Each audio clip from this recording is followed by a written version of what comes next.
everybody. I'm Chris Landry, reminding you to check out LandryFootball.com. The War Room is where you want to go, where you can get access to inside information that you don't get anywhere else. From an NFL scout like myself, grading players for the draft, giving you draft boards, full team analysis. You'll love it. And right now, we've got a 50% discount. All you have to do is put in the keyword that's given to you, 50% off, now through the end of April for the draft. I want to spend a little time talking about quarterbacks today. And there's been some topics that have come up. Good friend Bill Parcells always had a 7-step rule here as I get my little visual aid here on quarterbacks and what you look for. And I want to go over them one by one and see where I think and agree with some value. The 7-step checklist that he had for quarterbacks was this: 3-year starter. A guy that's pretty obvious. You want someone that's been around, that started for about 3 years. Somebody that's a senior is really very important. If you can stay there and play for a number of games, it leads to the 30 starts, by the way.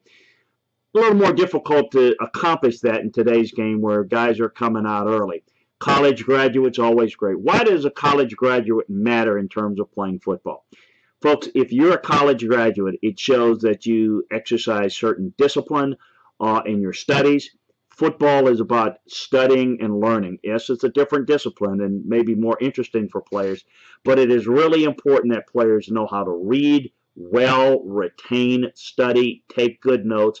All things that lead to good grades and a degree are also the things that you need to do to be a good student in the game of football. So college graduates important. 30 starts. You really need to see guys play a lot in order for them to be successful. 30 starts are a real good indicator. 23 wins, well, I think there's some exceptions you make to that. But if you are a starter, if you're a difference maker, you're going to have a great deal of effect on whether your team can be successful or not. There are adjustments to that need to be made. A guy like Ben Roethlisberger did not play well against Iowa. He did not play well against LSU when he was at Miami of Ohio, rather. But, you know, for the most part, if you got a lot of starts and a lot of wins under your belt, it translates very well. I think if you're on a bad team and you have to come from behind in a lot of games, certainly it contributes to your inability to win as many games as you ideally would like. A 2-to-1 touchdown to interception ratio is something that's very important. Even if you're on a bad team that you're coming from behind where you're going to have to force the football and score a lot of points, very important that you, A, make big plays when they are available to you, but B, you do a good job of protecting football. Risk avoidance is very important. The last one are issues that I've always had, but it is something that was applicable under the old Bill Parcells era, 60% completion ratio. That was good when you had a predominant pro-style passing attack where you threw the football downfield. If you can complete 60% of your passes, it was a good indicator. But where that's changed is in all the spread sets, you have a lot of bubble screens, a lot of passes within 5 yards of the line of scrimmage, and they're not good indicators of your ability to throw the football downfield. So I'll take a guy that has a 53% completion percentage over a guy that's got a 68% completion percentage if the 53% guy is throwing the football downfield more. But more important than that, I'd like to talk to you about accuracy percentage. Accuracy percentage is different than completion percentage. Completion percentage simply is an evaluation of a team offense, evaluation of a passing game offense. It encompasses quarterback play, the timing and rhythm, the protections up front, the timing and rhythm of the receivers getting out of their breaks on time, the backs catching the ball. All of those things are very important and have an effect on how people look at quarterbacks, but they're not the only things that really matter and determine accuracy percentage, or percentage of accuracy. So what I do is, and most scouts do this, most coaches do this, when they break down film, they will chart all the throws in the different parts of the field. And then when you do that, you're grading the play and determining, did the quarterback get the ball out on time? Did he get it where it was supposed to be? On a quick slant, on a bang eight, for example, a skinny post, or a quick slant, you want the ball on the front side shoulder. If it's the front side shoulder, that's where you want it. You don't want it in the numbers. Front side shoulder is where you want it. So if it's in the numbers and you prevent the receiver from making a play on the safety, then it is a negative in accuracy percentage. If it's front side shoulder and the receiver drops it, double catches it, what have you, that's on the receiver. It's not on you. You did your job. So accuracy percentage is where where the quarterback puts the ball and how accurate he is in that process.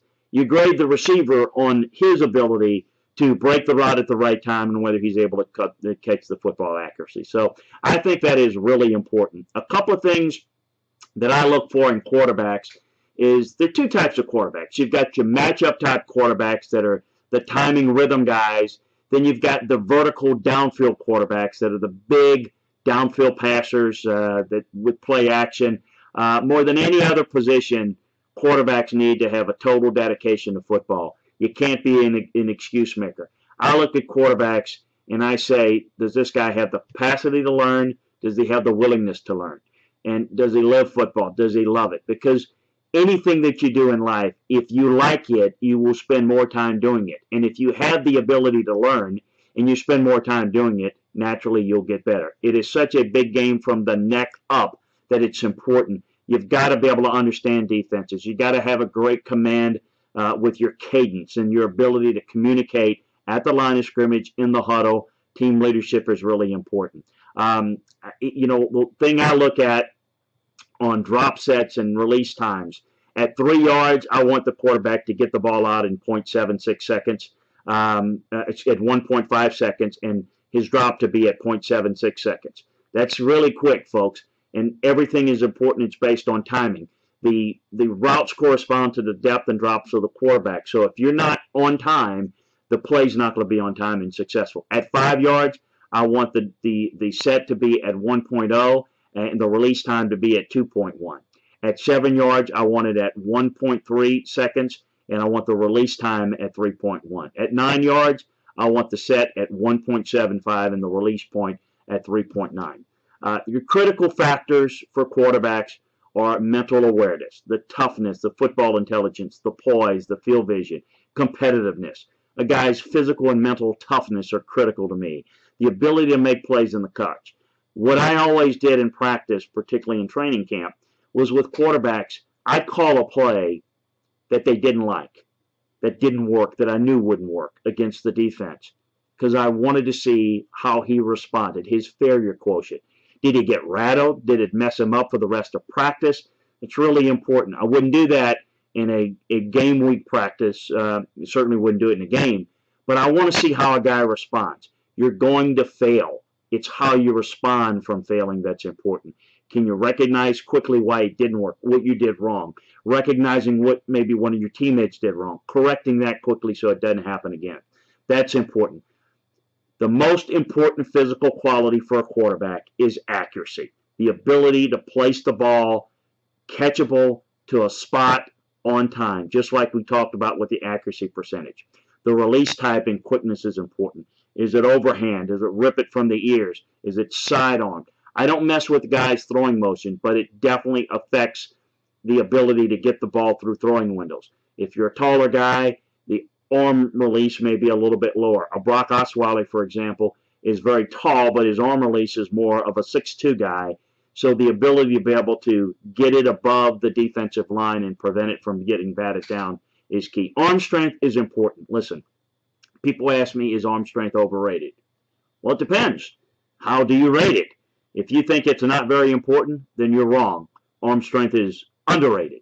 If you think arm strength is the most important thing and it's the only thing, then you're overrating arm strength. You have to be able to make all the throws in the game. If you can't, then you're limiting what you can do offensively and thereby giving the defense a pass. If you can't throw the football backside, defensively, you can create pressure to take away a part of the field. Something you have to be really careful about when evaluating quarterbacks. Body size and strength, I think, is important to a degree. It gives you the ability to be able to withstand physical rush pressure. Ben Roethlisberger is an example of a guy that has defenders all over him, but he can ward them off and make big plays. A guy like Drew Brees, is not real big, but he's well built. He's well put together. He's short. He doesn't meet the height requirement, but he has great, what I call, tennis feet. Drew was a great tennis player, actually beat Andy Roddick in juniors in tennis. But one of the reasons why he was successful is that, and he has been successful in the league, is that he can find the throwing lanes with his feet. So he can climb the pocket real well. He can get great depth in his drop. So he can move around very quickly and find the throwing lanes where guys that don't move as well, like a Peyton Manning or Tom Brady, they can just shuffle a little bit and find those throwing lanes. And because of their size, they were much more effective. So that's really important. The production is really key. Does he grade out? What's his accuracy percentage? Yeah, the completion percentage is important. Does he protect the football in the red zone? You can't try to make something happen. You have to know when to take chances and when not to take chances. You have to know down and distance, field position. You know, how much time do you have left? Exactly, do you need to score here? Can 3 points still keep you in the game? You can't turn the football over. I think one of the reasons why quarterbacks the position is so misevaluated is not the plays that you can make, but the plays that you don't make at the quarterback position are important. It's what you do. It's getting your team out of a bad play at the line of scrimmage into a good play. It's getting you into a better play. Increasing the tempo and speed, throwing down the tempo and speed. All those things are important. I think athletic ability has become increasingly important. If you have all those other intangible qualities, speed allows you to do things outside the pocket.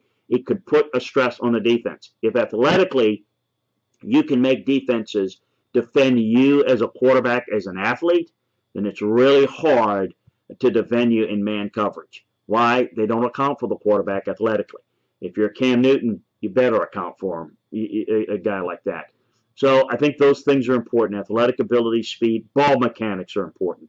Selling a play action fake is really important. It's the difference between getting a linebacker to bite or hold up. And that's the difference between a slot receiver or a tight end getting just enough depth to be able to work down the middle of the field and completing the football or not. So it's really important.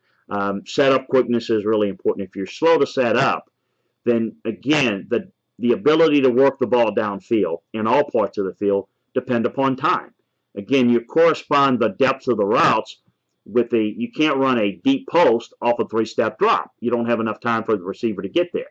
But if you're slow at the quarterback position, particularly at the NFL level, you're slow with your setup, then what happens is your receiver gets open, you're too late with the ball, and by the time you get late, the safety's over there to make a play. So all those things are really important. Very rarely do quarterbacks participate in special teams, but backup quarterbacks as holders, I think, are really important.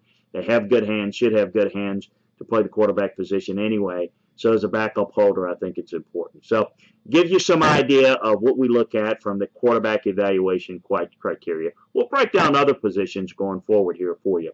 And be sure, again, to check out LandryFootball.com. We've got all information college football, NFL related. If it involves players, coaches, teams, schemes, we cover it for you.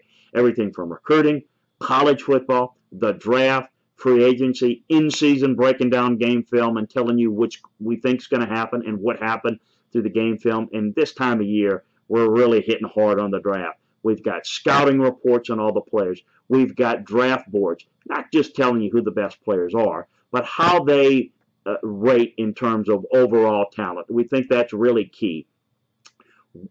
Are they potential starters? Are they eventual starters? Are they immediate starters? Do they have a chance to make a team as a backup? That's how we grade guys. So we put them in grade tiers, explain why they're there, and then we grade the overall board. So we've got team needs analysis, team needs chart. So we're one-stop shopping football. We think you'll love it. And again, reminder, 50% discount through the month of April.